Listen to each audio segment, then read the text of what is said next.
أشهد أن لا إله إلا الله وحده لا شريك له وأشهد أن محمدا عبده ورسوله أما بعد فأعوذ بالله من الشيطان الرجيم بسم الله الرحمن الرحیم۔ سامعین و ناظرین اکرام، السلام علیکم ورحمۃ اللہ وبرکاتہ۔ سیدنا حضرت محمد رسول اللہ خاتم الانبیاء صلی اللہ علیہ وسلم نے اس آخری زمانہ میں مسلمانوں کی اخلاقی اور مذہبی حالت کے بارے میں بعض پیشگوئیاں بیان فرمائی ہیں۔ یہ پیشگوئیاں بڑے صاف اور شفاف رنگ میں پوری ہو چکی ہیں۔ آپ صلی اللہ علیہ وسلم نے ایسے طور پر مسلمانوں کی اخلاقی اور مذہبی حالت کا نقشہ کھینچا ہے کہ آج کی اس دنیا میں بسنے والے تمام دانشور ان حالات کو اپنی آنکھوں سے دیکھتے ہوئے بھی اس مضمون کا پورے طور پر حق ادا نہ کر سکتے۔ اس زمانہ میں ان پیشگوئیوں کا پورا ہو جانا ہستی باری تعالیٰ کا ایک بیان ثبوت ہے۔ ان پیشگوئیوں کا پورا ہو جانا سیدنا حضرت محمد رسول اللہ خاتم الانبیاء صلی اللہ علیہ وسلم اور اسلام کی صداقت کا ایک روشن ثبوت ہے۔ مگر بدقسمتی کی بات ہے کہ احمدیت مخالف علماء احمدیت کی مخالفت اور دشمنی میں سیدنا حضرت محمد رسول اللہ خاتم الانبیاء صلی اللہ علیہ وسلم کے ان پیشگوئیوں کے پورا ہونے کو بھی تخفیف اور تحقیر کی نظر سے دیکھ رہے ہیں، کیونکہ آپ صلی اللہ علیہ وسلم کے ان پیشگوئیوں کے پورا ہو جانے کا اقرار کرنے سے سیدنا حضرت مرزا غلام احمد قادیانی علیہ السلام کے دعوی امام مہدی و مسیح موعود کی پورے طور پر تصدیق ہو رہی ہے۔ احمدیت مخالف علماء کے سیدنا حضرت محمد رسول اللہ خاتم الانبیاء صلی اللہ علیہ وسلم کے ان پیشگوئیوں کے پورا ہونے کے انکار سے یہ مترشح ہو رہا ہے کہ یہ لوگ اسلام کی حقیقی روح سے غافل ہیں۔ یہ لوگ محض اس لیے مسلمان ہیں کہ مسلمانوں کے گھروں میں نسل بعد نسل پیدا ہوتے چلے آ رہے ہیں۔ ان لوگوں کی اپنے مذہب سے وابستگی محض رسم و رواج کے طور پر ہے۔ اگر ان لوگوں میں اسلام کا مغز ہوتا تو یہ سیدنا حضرت محمد رسول اللہ خاتم الانبیاء صلی اللہ علیہ وسلم کی پوری ہو جانے والی پیشگوئیوں سے بہرے گونگے اور اندھوں کا سا معاملہ نہ کرتے۔ مثلا آپ صلی اللہ علیہ وسلم کی کئی ایک پیشگوئیوں میں سے اس زمانہ کے لیے ایک پیشگوئی جو حدیث کی کتاب مشکات کتاب العلم میں بیان ہوئی ہے، اس کا اردو ترجمہ پیش کیا جا رہا ہے۔ آپ صلی اللہ علیہ وسلم نے فرمایا، لوگوں پر ایسا زمانہ آئے گا جب اسلام کا صرف نام باقی رہ جائے گا اور قرآن کے صرف الفاظ باقی رہ جائیں گے۔ ان کی مسجدیں ظاہر میں تو آباد ہوں گی لیکن ہدایت کے لحاظ سے بالکل ویران ہوں گی۔ اس زمانہ کے لوگوں کے علماء آسمان کے نیچے بدترین مخلوق ہوں گے، انہی میں سے فتنے نکلیں گے اور انہی میں واپس جائیں گے۔ سامعین و ناظرین کرام، خدا را سوچیں کہ کیا اس حدیث کی ہر شق انتہائی کمال صفائی سے پوری ہو رہی ہے یا نہیں؟ اس حدیث کی ہر شق کا پورا ہو جانا محتاج ثبوت و دلیل نہ ہے۔ مسلم دنیا کی حالت خود اس کا منہ بولتا ثبوت ہے۔ 13ویں صدی ہجری سے مسلمان دانشور اس حالت کا برملا اعتراف کرتے چلے آ رہے ہیں۔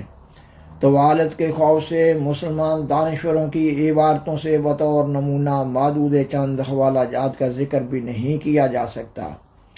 مثلا مولانا الطاف حسین خالی نے 1879 عیسوی میں اپنی مشہور مسدس میں لکھا، رہا دین باقی نہ اسلام باقی، ایک اسلام کا رہ گیا نام باقی۔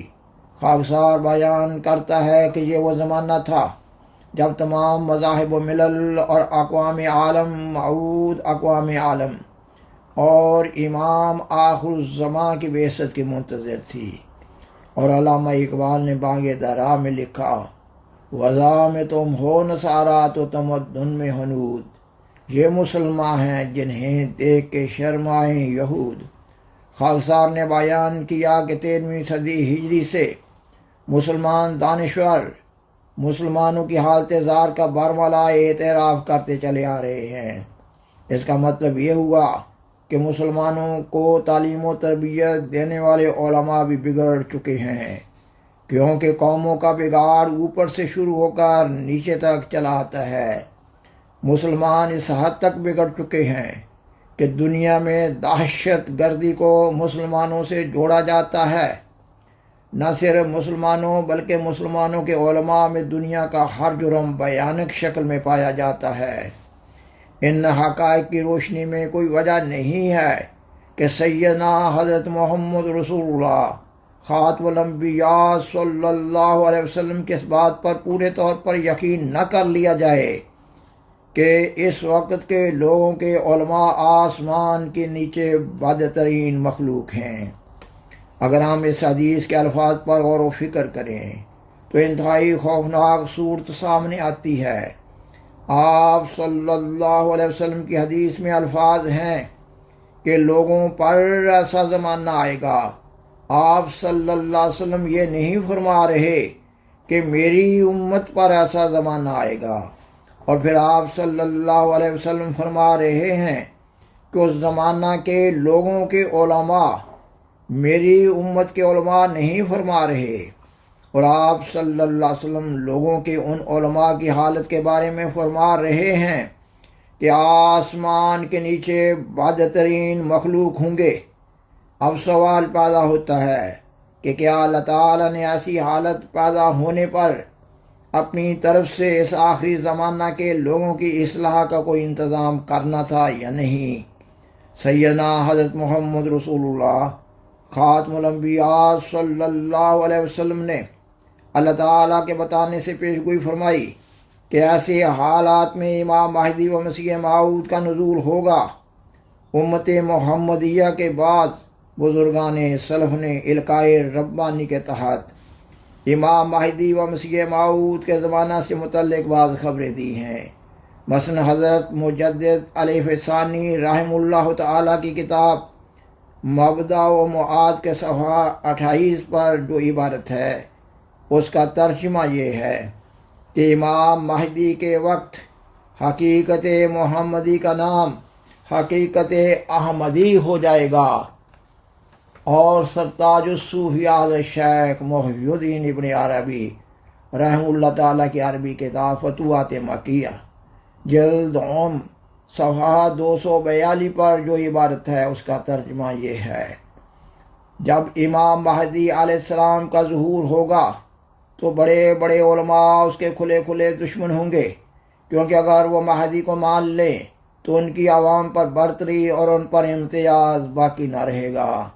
سامعین و ناظرین کرام، مذکورہ حدیث کے اس مضمون اور حضرت مجدد الف ثانی رحم اللہ تعالیٰ اور حضرت شیخ محی الدین ابن عربی رحم اللہ تعالیٰ کے اقوال کی روشنی میں سیدنا حضرت مرزا غلام احمد قادیانی علیہ السلام کے دعوی امام مہدی و مسیح موعود کی صداقت اور موجودہ زمانہ کے مسلمانوں اور ان کے علماء کی حالت زار اور ان کی احمدیت سے دشمنی اور مخالفت کو سمجھنا آسان ہو جاتا ہے۔ احمدیت مخالف علماء اتنا بھی نہیں سوچتے کہ اگر سیدنا حضرت مرزا غلام احمد قادیانی علیہ السلام اپنے دعوی امام مہدی و مسیح موعود میں سچے ہوئے، جبکہ آپ علیہ السلام قطعی اور یقینی طور پر سچے ہیں، تو ان کا اللہ تعالیٰ کے حضور کیا جواب ہوگا؟ اور مزید یہ کہ دنیا بھر میں ملک پھیلے ہوئے احمدی صداقت احمدیت کا ببانگ دہل اعلان کر رہے ہیں۔ احمدیت مخالف علماء آئین پاکستان کی آڑ میں جماعت احمدیہ پر عرصہ حیات تنگ کیے ہوئے ہیں، جبکہ قانون شریعت کے بالمقابل آئین پاکستان کی کیا حیثیت ہے؟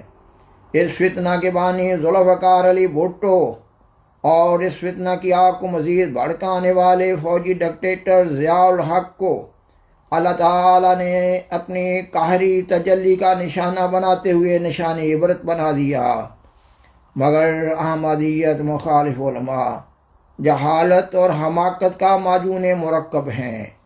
مذہب کا معاملہ اللہ تعالیٰ اور اس کے بندہ کے درمیان ایک تعلق واسطہ ہوتا ہے۔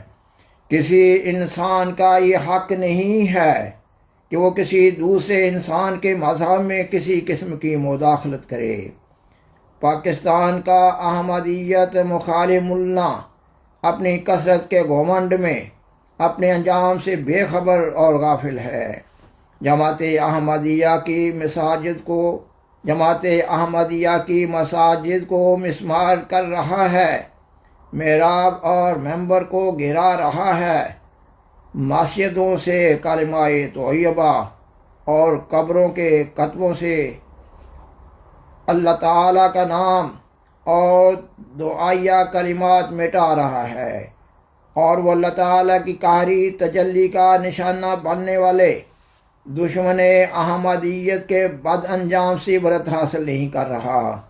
سیدنا حضرت مسیح موعود علیہ السلام کتاب کرامت الصادقین روحانی خزائن جلد 7 صفحہ 67 پر لکھتے ہیں، مجھے اللہ جل شانہ کی قسم کہ میں کافر نہیں، لا الہ الا اللہ محمد رسول اللہ میرا عقیدہ ہے، اور لیکن رسول اللہ و خاتم النبیین پر حضرت صلی اللہ علیہ وسلم کی نسبت میرا ایمان ہے۔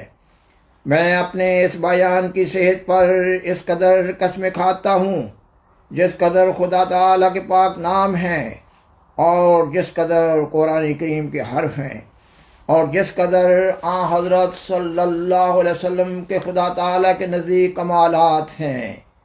کوئی عقیدہ میرا اللہ اور رسول کے فرمودہ کے برخلاف نہیں، اور جو کوئی ایسا خیال کرتا ہے خود اس کی غلط فہمی ہے، اور جو شخص مجھے اب بھی کافر سمجھتا ہے اور تکفیر سے باز نہیں آتا، وہ یقیناً یاد رکھے کہ مرنے کے بعد اس سے پوچھا جائے گا۔